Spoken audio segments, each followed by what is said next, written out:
Grandma doesn't really count as family, my granddaughter whispered to one of her bridesmaids just 3 feet away from me, moments before I discovered the name tag waiting at my seat. I stood frozen beneath the crystal chandeliers of the grand Bellevue ballroom, my fingers still wrapped around the small cream-colored envelope the hostess had handed me moments earlier. Around me, champagne glasses clinked softly while a string quartet played near the marble staircase, the music elegant and warm in a way the room itself no longer felt. I slowly turned the name tag over in my hands, expecting to see the words grandmother of the bride, or perhaps simply Evelyn Carter. Instead, written in delicate gold calligraphy, were 4 words that made my stomach tighten so sharply I almost lost my balance. The absent old lady. For a moment, I honestly believed there had been some kind of mistake, some cruel printing error. But then I looked up and saw Brielle standing near the sweetheart table in her custom ivory gown, smiling as 2 bridesmaids whispered something into her ear. She glanced directly at me. Then she laughed. Not loudly, not enough to draw attention, just enough for me to understand. My granddaughter had seen the name tag before I did. I slipped the card quietly into my silver clutch before anyone noticed my hands trembling. At 72 years old, I had learned that humiliation becomes heavier when witnessed publicly. So I smiled. I thanked the hostess politely, and I walked farther into the ballroom as though nothing had happened. I'm glad you're here, the wedding coordinator said brightly as she guided guests toward their assigned tables. I almost laughed at the irony of it. The room smelled faintly of roses and expensive perfume. Every table was covered in ivory linens with floating candles arranged inside crystal bowls. Brielle had always dreamed of a luxury wedding, the kind featured in bridal magazines with horse-drawn carriages and imported flowers flown in from Europe. I knew because I had listened to those dreams for years. I had funded many of them too.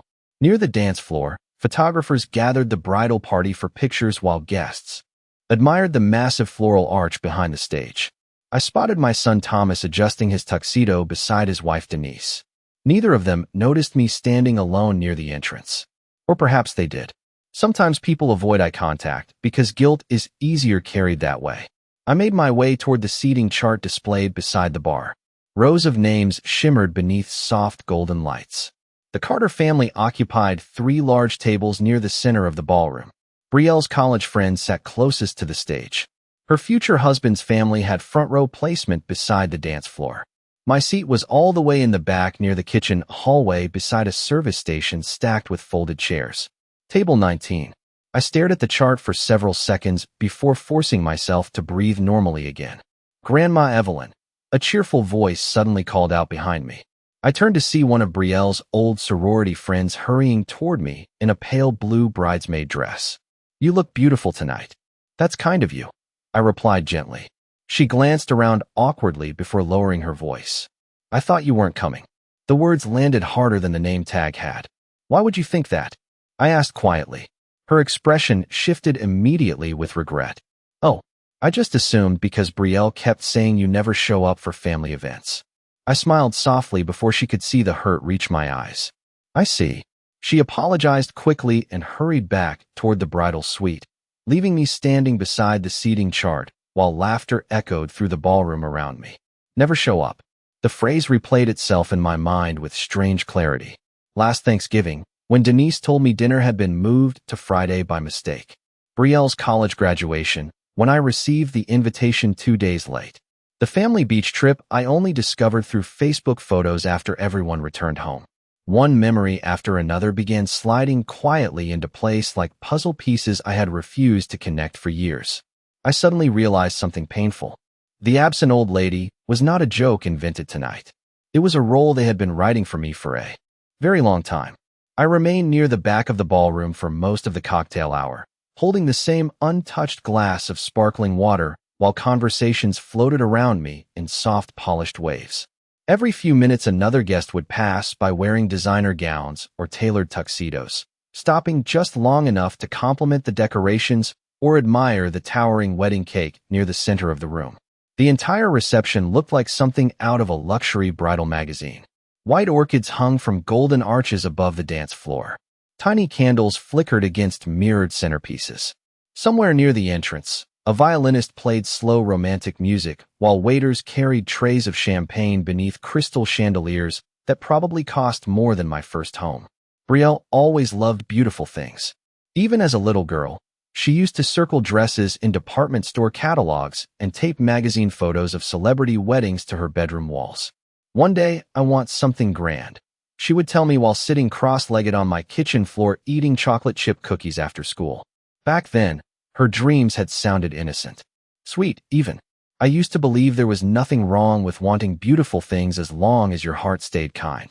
I watched Brielle now from across the ballroom as photographers surrounded her near the floral staircase. Her gown shimmered every time she moved beneath the lights. Guests gathered around her constantly, laughing too loudly at every joke she made. She looked perfectly comfortable being adored. That was when I noticed something else. Every single family photo being taken tonight happened without me in it. At first, I told myself I was imagining things. Weddings were chaotic. People got distracted. But after the fourth photographer walked past me carrying another group toward the stage while no one once called my name, the truth became impossible to ignore. I saw Denise carefully adjusting Brielle's veil while Thomas stood proudly beside them for portraits. I saw cousins, co-workers, college roommates, and even neighbors being invited closer for pictures. At one point, Brielle's future mother-in-law wrapped her arm around Brielle's waist while smiling warmly for the camera. "One big happy family," the photographer joked. Everyone laughed. I stood less than 20 feet away beside a decorative ficus tree, invisible somehow despite wearing a sapphire blue gown that Denise herself had once insisted would look elegant on me. No one asked where I was supposed to stand. No one saved space beside them. A waiter nearly bumped into me carrying champagne flutes and apologized quickly before hurrying away. It struck me then how easy it is for people to disappear when others decide not to see them anymore. Eventually, I made my way toward table 19 in the far corner beside the service hallway. The kitchen doors swung open every few minutes with bursts of noise and warm air carrying the smell of roasted salmon and garlic butter. My table contained 6 strangers, and one elderly man asleep in his chair before dinner had even started. The centerpiece was noticeably smaller than those near the dance floor. Even the candles here seemed dimmer somehow. I carefully unfolded my napkin and placed it on my lap while servers filled water glasses around me. Across the ballroom, Brielle raised a champagne flute during another round of photographs. A spotlight caught the diamonds around her neck. I recognized that necklace immediately. 3 years earlier, after her college graduation, she had come to my house crying because she could not afford graduate school and wedding savings at the same time. "I hate asking for help," she whispered that night while sitting at my dining room table. "I just want one beautiful thing in my life." 2 weeks later, I sold the diamond anniversary bracelet my late husband gave me for our 40th anniversary. I told Brielle the money came from a small investment account because I did not want her carrying guilt over it. She hugged me tightly afterward and promised she would never forget what I had done for her. Tonight, watching her smile beneath those ballroom lights while pretending I barely existed, I realized something painful about promises. Some people only remember them when they still need something from you. Dinner service began shortly after 7 o'clock, and within minutes the ballroom transformed into a carefully choreographed performance of elegance and celebration. Waiters moved between tables carrying plates of filet mignon and rosemary potatoes, while soft golden lighting reflected against crystal glasses and polished silverware. From the back corner near the kitchen doors, I watched the entire evening unfold like someone observing a family through a window they no longer belonged behind. At table 19, conversation stayed polite but distant. The couple beside me spent most of dinner discussing real estate prices in Scottsdale, while another guest complained quietly about airport delays.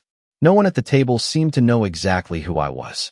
One woman assumed I worked with the groom's family because of how far my seat was from the bridal party. I smiled gently and let her believe it. Across the ballroom, Brielle stood near the center table glowing beneath the chandeliers while photographers continued circling her like satellites around the moon. Every time laughter erupted from the family tables, my eyes drifted instinctively toward Thomas. He looked relaxed tonight, happier than I had seen him in months. Denise sat beside him adjusting flower arrangements and chatting easily with guests while Brielle leaned over constantly to whisper things that made them both laugh. Watching them together stirred something uncomfortable inside me, because for years I had convinced myself distance in families happened naturally. People grew busy. Lives changed. Children became adults. But sitting there alone while my own family celebrated only yards away, I began understanding that exclusion is rarely accidental when it repeats long enough. Halfway through dinner, I excused myself quietly and walked toward the hallway leading to the restrooms. The noise of the ballroom softened behind me as I passed framed mirrors and dim wall sconces casting warm pools of light across the carpet. I paused briefly near a side corridor after hearing familiar voices around the corner. "She actually showed up," Denise muttered softly. I froze before they noticed me. "I told you she would," Brielle replied calmly. "She loves playing the lonely grandmother role too much to miss something public." A few seconds of silence followed before Thomas spoke, his voice lower and uncertain.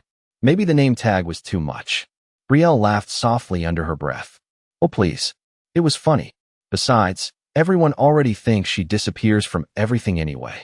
Denise gave a short, amused chuckle. "Honestly, I still cannot believe she came after skipping Thanksgiving last year." I gripped the edge of the hallway table beside me so tightly my fingers ached.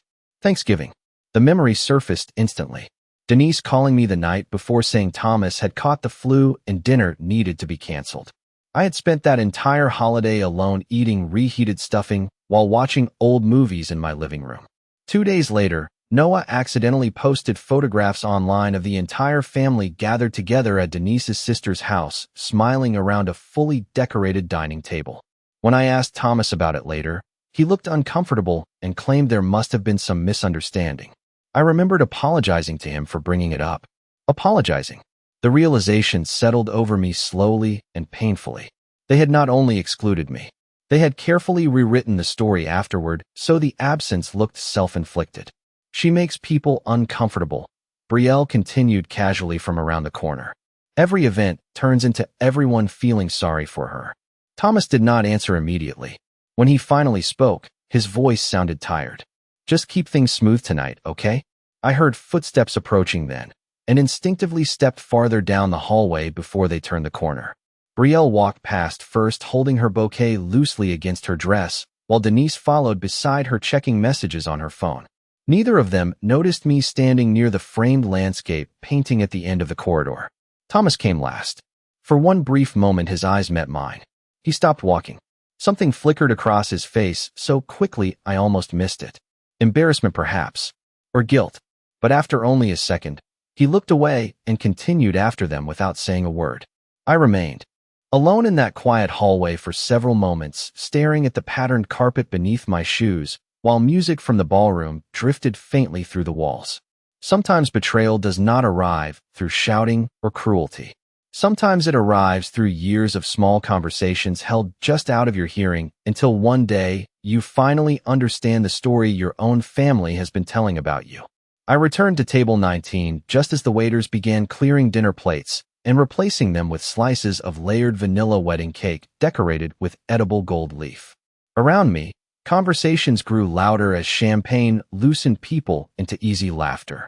Someone near the dance floor requested an old Frank Sinatra song, and within minutes couples drifted slowly onto the polished marble floor beneath the chandeliers. From a distance, the reception looked beautiful enough to belong in a magazine spread. That was the strange thing about family humiliation. It often unfolded inside rooms designed for celebration. I picked up my fork but did not eat the cake. My appetite had disappeared somewhere in that hallway beside the framed landscape painting where I overheard my family discussing me as though I were a burden they tolerated rather than a woman who had spent decades loving them. Across the ballroom, Brielle stood near the sweetheart table greeting guests while photographers captured every smile from perfect angles. She looked radiant tonight, confident, untouchable. And suddenly I found myself remembering another evening many years ago when she was only 9 years old, sitting barefoot at my kitchen counter after school with tears streaming down her face because some girls at church had mocked the hand-me-down dress she wore to choir recital. "I hate feeling poor," she whispered while I stirred tomato soup on the stove.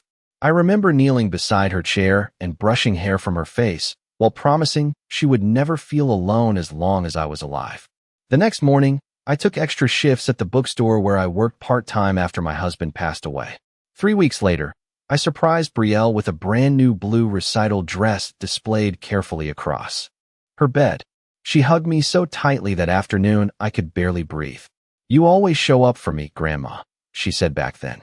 I closed my eyes briefly at the memory before opening them again to the reality in front of me. It is amazing how differently people remember love once money and appearances become involved. "Mind if I sit here?" a familiar voice asked gently beside me. I looked up to find Noah standing near the empty chair across from mine. His dark tie loosened slightly, as though the evening had already exhausted him. At 26, he looked more like his late grandfather every year. Same thoughtful eyes. Same quiet way of observing people before speaking. "Of course," I replied softly. He sat down carefully and glanced toward the ballroom before lowering his voice. "Grandma, I need to ask you something." I folded my napkin slowly onto the table. "All right." Noah hesitated for several seconds, visibly uncomfortable. "Did Brielle really invite you late on purpose?" The question surprised me enough that I almost laughed. "What do you mean?" He leaned closer. "She told everyone you were refusing to come because you thought the wedding was too expensive and attention-seeking." For a moment, I simply stared at him. "She said that?" Noah nodded grimly. "Not just that. She has been saying for months that you stopped caring about the family after Grandpa died. That you isolate yourself and ignore invitations." My chest tightened slowly beneath the sapphire fabric of my gown. "I never received half those invitations." Noah exhaled heavily and rubbed one hand across his forehead. "I figured that out eventually."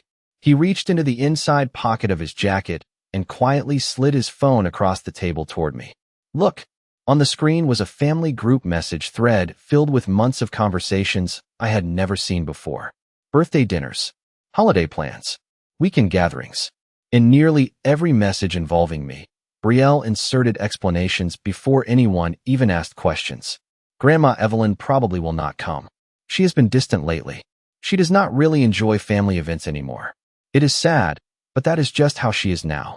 I scrolled silently through the messages while the sounds of laughter and music blurred faintly around me. The realization arrived piece by piece, cold and unmistakable. Brielle had not simply excluded me from the family. She had carefully prepared everyone to believe I excluded myself. "Why are you showing me this?" I asked quietly without looking up. Noah's expression hardened in a way I had never seen before. "Because tonight crossed a line." I slowly handed the phone back to him. Across the ballroom, Brielle lifted her champagne glass toward another camera flash while guests applauded around her. Watching her smile beneath those warm ballroom lights, I finally understood something painful about manipulation. The cruelest lies are not the ones shouted loudly. They are the ones repeated softly for years until everyone stops questioning them. The dancing began shortly after 8 o'clock, and within minutes the center of the ballroom filled with slow-moving couples swaying beneath soft amber lights, while servers cleared dessert plates from the tables. Music drifted through the room gently enough to make everything appear warm and peaceful from a distance. Brielle and her new husband shared their first dance beneath a canopy of hanging white roses while guests lifted phones into the air to capture every carefully staged moment. Applause echoed across the ballroom when the song ended, followed by the clinking of champagne glasses and emotional speeches from relatives seated near the front. I remained at table 19 beside the kitchen doors, quietly folding and unfolding the linen napkin in my lap, while Noah sat beside me scrolling absently through his phone.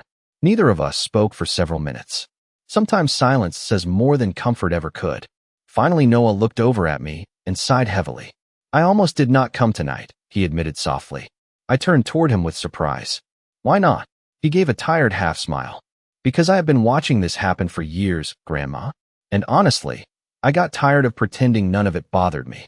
His words settled quietly between us while another burst of laughter rose near the dance floor. "Your grandfather used to say families survive by protecting the quiet people," I said after a moment. "Somewhere along the way, people forgot that." Noah stared toward the ballroom, where Brielle posed for more photographs near the floral arch. "She changed after college," he murmured. "At first it was small things. Correcting people when they mentioned you. Rolling her eyes anytime your name came up. Then eventually, she just started controlling every story before anyone could ask questions." I looked down at the untouched wedding cake still sitting in front of me, and everyone believed her. Noah hesitated carefully before answering. Most people believe whatever version sounds easiest. The orchestra transitioned into another romantic song, while waiters refreshed wine glasses around the room. Across the ballroom, Thomas stood laughing beside several business associates from Brielle's husband's family. He looked polished tonight in his black tuxedo beneath the chandelier light. Successful, comfortable, entirely at ease inside the world Brielle had built around appearances and curated perfection. I suddenly remembered another version of my son from years earlier, sitting exhausted at my kitchen table after his divorce from Noah's mother. He had been 32 back then, overwhelmed with debt, and struggling to keep his insurance business alive after losing 2 major clients in the same month. "I do not know how I am going to make rent," he admitted quietly one winter evening while snow piled outside my townhouse windows. The next morning, I emptied nearly half my retirement savings to help him avoid bankruptcy. I never told anyone about it afterward because love is not supposed to keep score. Watching Thomas laugh tonight, while pretending not to notice my isolation, stirred something colder than sadness inside me. It was clarity. Families rarely become cruel all at once. They become cruel gradually through years of selective memory. "Grandma," Noah said carefully, lowering his voice again. "There is something else you should know." I looked at him quietly. He hesitated before pulling his phone from his jacket pocket once more. "Brielle did not just make those comments in family chats. She also told people you refused to help pay for the wedding." For a moment, I genuinely thought I had misheard him. "What?" Noah opened a social media post showing Brielle posing beside floral arrangements during one of her bridal showers. Beneath the photo were dozens of comments praising her elegance and planning skills. Then I noticed Brielle's caption: "Building our dream wedding mostly on our own has been stressful, but worth every sacrifice." My chest tightened slowly. Months earlier, Brielle had sat across from me in my living room crying because the ballroom deposit exceeded their budget by almost $40,000. I remembered the exact number because I wrote the check myself. "She told everyone you refused to support her vision," Noah continued quietly, "that your generation thinks weddings are a waste of money." I stared at the glowing screen while music and applause blurred faintly in the background. Suddenly, the name tag no longer felt like the cruelest part of the evening. The cruelest part was realizing Brielle had not only erased my presence from the family. She had replaced it with a false version of me designed to make my absence look deserved. Noah slowly reached across the table and squeezed my hand gently. "I am sorry," he whispered. I looked toward the center of the ballroom, where Brielle stood smiling beneath the chandeliers while guests gathered around her with admiration shining in their faces. Then I quietly slipped my silver clutch open and touched the folded cream-colored name tag hidden inside. For the first time all evening, I stopped feeling embarrassed by it. Instead, I began wondering how many other lies were waiting beneath the surface of this beautiful wedding. By 9 o'clock, the ballroom had grown warmer from dancing, alcohol, and too many carefully rehearsed smiles gathered beneath one roof. Guests drifted between the bar and dance floor, while servers carried trays of miniature desserts through the crowd. Somewhere near the stage, Brielle's bridesmaids laughed loudly over old college stories while photographers continued documenting every polished moment of the evening. From table 19, I watched the entire celebration unfold with a strange calm beginning to settle over me. Earlier in the night, humiliation had sat heavy in my chest like a stone, but now another feeling slowly replaced it. Awareness. Once a person finally sees the truth clearly, pretending becomes impossible. Noah excused himself briefly to take a phone call, leaving me alone again beside the kitchen hallway. I folded my hands quietly in my lap and looked around the ballroom more carefully than before. The details suddenly mattered differently now. The imported orchids hanging above the dance floor. The custom gold menus embossed with Brielle's initials. The luxury photo booth near the entrance with velvet curtains and monogrammed champagne glasses. Piece by piece, I recognized where the money had gone. My money. Not all of it, of course, but enough that seeing my own exclusion tonight felt almost surreal. A few minutes later, the master of ceremonies tapped the microphone gently near the stage. "Ladies and gentlemen," he announced warmly, "we are about to begin speeches from the bride and groom." Applause spread across the ballroom while guests slowly returned to their tables carrying drinks and dessert plates. Brielle rose gracefully from her chair beside her husband, smoothing the front of her ivory gown before accepting the microphone with practiced confidence. The spotlight softened around her face while the ballroom quieted almost immediately. "Tonight feels like a dream," she began, smiling toward the crowd. "And none of this would have been possible without the incredible people who supported us through this journey." More applause followed. Brielle turned first toward her husband's family, thanking them emotionally for welcoming her with warmth and generosity. Then she thanked Denise for being the strongest example of elegance and love a daughter could ever ask for. Denise pressed one hand dramatically against her chest, while several guests smiled approvingly. Brielle next thanked Thomas for always believing in her dreams no matter how expensive or unrealistic they seemed. The ballroom laughed softly at the joke. Thomas grinned proudly beside her. I sat perfectly still beside my untouched coffee cup. The speech continued for several minutes. Friends, mentors, co-workers, even the wedding planner received a special mention for making magic happen. Not once did Brielle acknowledge me.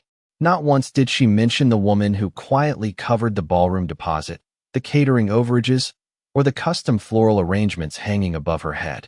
Across the table from me, the elderly man who had fallen asleep earlier slowly clapped along without understanding any of it. The strange thing was, I no longer felt surprised. That realization hurt more than the omission itself. Somewhere over the years, I had become so accustomed to disappearing quietly that even public erasure now felt expected. Brielle's voice softened near the end of her speech as she looked around the room emotionally. "Family means showing up for each other," she said gently. "The people in this room tonight are the ones who truly showed up for us." Applause thundered through the ballroom while guests lifted champagne glasses toward the stage. I lowered my eyes slowly to the folded cream-colored name tag hidden beside my plate. The absent old lady. Suddenly, I understood the real purpose behind it. Brielle had not simply wanted to insult me. She wanted the entire room to believe I deserved the distance she created. She wanted my absence rewritten as a character flaw instead of a wound. "Grandma." Noah's voice interrupted my thoughts quietly as he returned to the table. "Are you okay?" I looked up at him calmly. Across the ballroom, Brielle hugged her husband while guests applauded once more beneath the chandeliers. "Yes," I answered softly after a moment. "I think I finally am." Noah studied my face carefully, as though searching for signs of tears or anger. But both emotions had passed already. In their place sat something steadier. I slowly reached for my silver clutch and slipped the folded name tag inside beside another envelope I had carried with me all evening. Noah noticed it immediately. "What is that?" he asked quietly. I rested one hand gently over the clutch before looking back toward the glowing ballroom filled with music, champagne, and carefully managed appearances. "Just something your grandfather once told me never to throw away," I replied softly. Then, for the very first time that evening, I stood up from table 19 and walked calmly toward the center of the room. The closer I walked toward the center of the ballroom, the quieter the room seemed to become around me. Not because the music stopped or the guests suddenly fell silent, but because something inside me had finally settled after years of confusion I could never fully explain. For so long I had blamed myself for the growing distance in my family. I thought perhaps grief after my husband's death had made me difficult to be around. Maybe I talked too much about old memories. Maybe I called too often. Maybe loneliness had turned me into someone people tolerated instead of welcomed. But standing there beneath those crystal chandeliers while Brielle smiled beneath the applause of guests who believed a carefully manufactured version of me, I understood the truth at last. You cannot spend years loving people honestly and accidentally become invisible. Someone has to dim the lights around you on purpose. I moved slowly past crowded tables while conversations softened as guests noticed me approaching the stage area. Noah stood several feet behind me near the dance floor watching carefully with visible concern. Thomas noticed me next. His smile faded almost immediately as our eyes met across the ballroom. Denise leaned toward him and whispered something quickly while Brielle continued thanking guests near the microphone stand beside the orchestra platform. I could see confusion flicker briefly across her face when she noticed me walking toward her. "Grandma," she said lightly into the microphone with a strained smile. "Everything okay?" Several nearby guests turned toward me expectantly. I stopped near the edge of the dance floor and smiled gently back at her. "Actually, yes, I replied calmly. I just realized there is one person you forgot to thank tonight. A nervous ripple of laughter passed through a few tables. Brielle's smile tightened slightly beneath the spotlight. Oh, she said carefully. Well, if I missed someone, I apologize. I reached into my silver clutch slowly and removed the folded cream-colored name tag. Several guests nearest the stage immediately recognized it as I held it quietly between my fingers. Brielle's expression shifted almost imperceptibly. I spent most of tonight wondering why this upset me so much, I said softly. The ballroom had grown noticeably quieter now. Even the waiters paused near the back walls. At first I thought it was because it felt cruel. I glanced down briefly at the card before looking back up again. But cruelty usually comes from anger. This felt different. This felt practiced. Brielle's husband looked uncomfortably toward her, while Denise crossed her arms tightly near the sweetheart table. Thomas stared down at the floor. Then Noah showed me something important tonight. I continued calmly. Years of conversations where people were told I simply stopped showing up for my family. Several guests exchanged uneasy glances while Brielle shifted her grip on the microphone. Grandma, maybe this is not the right time, she interrupted softly through clenched politeness. I smiled gently at her. Actually, Brielle, I think this is the perfect time. Since tonight seems to be about honoring people who supported you. Complete silence settled across the ballroom now. Somewhere near the bar, a champagne glass clinked faintly against another before everything grew still again. I opened the second envelope from my clutch carefully and removed several folded papers. 3 years ago, I said quietly, you sat at my kitchen table crying because you thought you would have to settle for a smaller wedding venue. Brielle's face immediately lost color. Grandma, you said all you wanted was one beautiful day, I continued gently. So I wrote a check for $40,000. Audible murmurs spread across nearby tables. Denise's eyes widened sharply while Brielle stared at me in stunned silence. I unfolded the first document slowly beneath the ballroom lights. This is the cashier's check receipt from my account to the Grand Bellevue Ballroom. Another murmur moved through the crowd. I held up a second page calmly. And this one paid for the imported floral installations hanging above your dance floor. Brielle looked frozen beneath the spotlight now while guests turned visibly toward her in confusion. You told people I refused to help, I said softly. You told them I stopped showing up for family. But Brielle, sweetheart. I paused briefly while the ballroom sat completely silent around us. You built this wedding with my love and then handed me a name tag pretending I never existed. No one clapped this time. No one moved. Beneath the chandeliers and white roses, surrounded by all the luxury my money quietly helped create, Brielle finally looked less like a radiant bride and more like someone standing too close to the truth for the first time in her life. The silence inside the ballroom stretched so long it almost became physical. No orchestra played. No champagne glasses clinked. Even the waitstaff stood frozen near the walls watching Brielle beneath the chandeliers while the truth settled slowly across the room like dust after a storm. I remained standing near the edge of the dance floor holding the folded receipts calmly in my hands. My heart should have been racing after everything I had just revealed, but strangely, I felt lighter than I had in years. There is a certain peace that arrives when you finally stop protecting people who never protected you. Brielle stared at me with wide, unblinking eyes while the microphone trembled slightly in her grip. Grandma, I can explain, she said finally, her voice thin beneath the ballroom speakers. I smiled sadly. That is the problem, Brielle. You have been explaining me away for years. A murmur moved softly through the guests closest to the stage. Brielle's husband shifted uncomfortably beside her while Denise stepped forward quickly, forcing a strained smile toward the crowd. I think emotions are just running high tonight, she interrupted. Weddings can be stressful for everyone. I turned my eyes toward her calmly. Stress does not create years of lies. Denise's expression hardened instantly. Across the ballroom, Thomas still had not looked directly at me. He stood near the sweetheart table with both hands shoved awkwardly into his pockets like a man hoping invisibility might somehow become contagious. For a long moment, I simply looked at my son. Then I spoke quietly enough that the entire ballroom leaned closer to hear. Do you remember Thanksgiving 2 years ago? Thomas finally lifted his eyes toward mine. Mom, you told me dinner was canceled because everyone had the flu. I continued gently. 3 days later, Noah accidentally posted photographs of the whole family together. Several guests glanced immediately toward Noah, who stood silently near the dance floor with his jaw clenched tight. "And Brielle's college graduation," I said softly. "I arrived after the ceremony ended because someone gave me the wrong time." Brielle lowered her gaze toward the floor. "Then there was Christmas," I continued. "The beach vacation. Emma's birthday dinner. Every family event where I somehow became the woman who simply never showed up." My voice never rose. That was the strange part.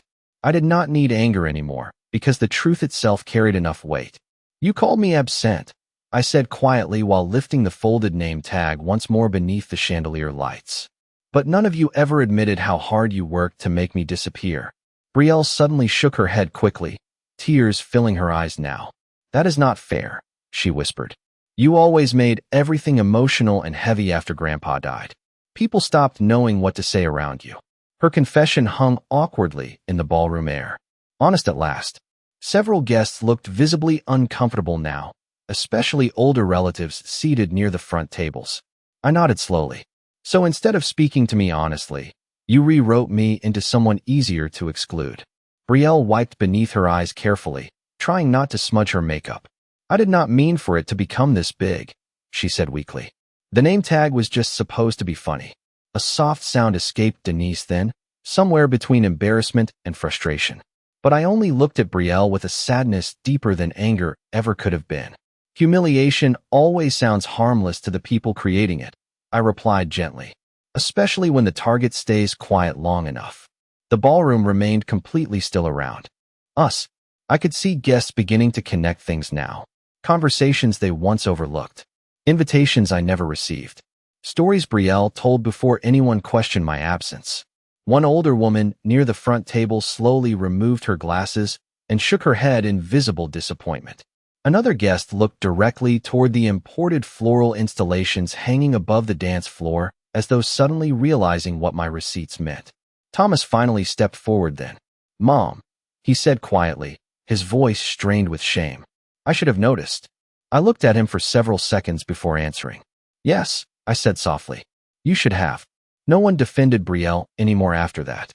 Not because people suddenly became noble, but because lies lose their strength once someone finally speaks the truth aloud in front of witnesses. I carefully folded the name tag one final time and slipped it back inside my silver clutch. Then I looked around the ballroom filled with flowers, candles, and expensive decorations my love had quietly helped create. "I did not come here tonight to ruin your wedding," I said calmly. "I came because despite everything, I still loved this family enough to show up." Brielle lowered her face into her hands while tears slipped silently through her fingers. But for the first time all evening, no one rushed to comfort her. 3 months after the wedding, the first snow of December settled quietly across my townhouse windows while I sat alone at the kitchen table drinking coffee from the same blue ceramic mug my husband once used every morning before work. The house felt peaceful in a way I had almost forgotten was possible. Not joyful exactly. Some wounds do not disappear simply because the truth finally comes out. But peaceful enough that I could hear my own thoughts again without constantly questioning whether I deserved the loneliness placed around me. The wedding became family gossip for weeks afterward. Noah told me guests continued whispering long after I left the ballroom that night. Apparently, several relatives confronted Denise privately before the reception even ended.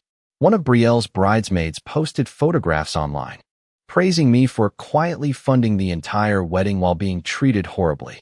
Within days, people who once ignored my absence suddenly began reconsidering years of family stories they had accepted too easily.